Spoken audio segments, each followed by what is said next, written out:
4 месеца малко ми кога албума, бе, брат, кога албума? Някакво видео пуснал, я само... Брат, беше останал дойде, няма какво да слушаме, искам нещо да гърми.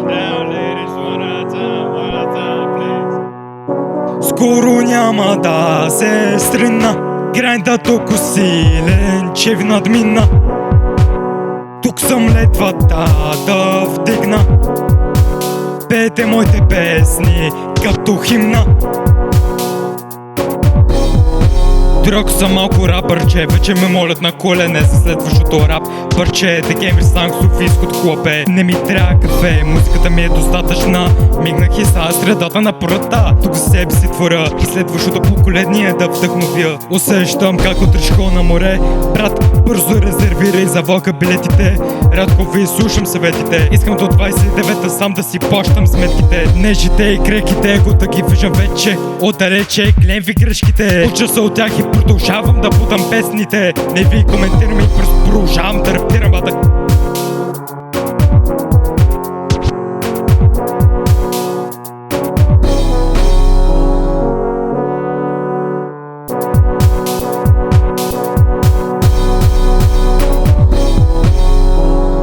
Скоро няма да се стрина, грайнда толкова силен, че ви надмина.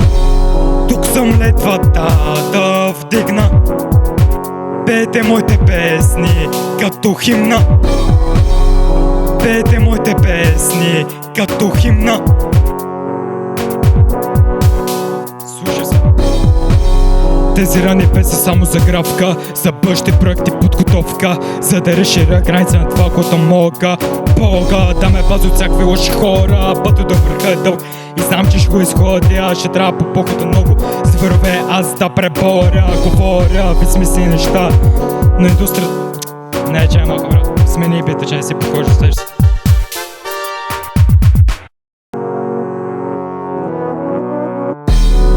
Говоря ви смислени неща, но индустрията иска само трила.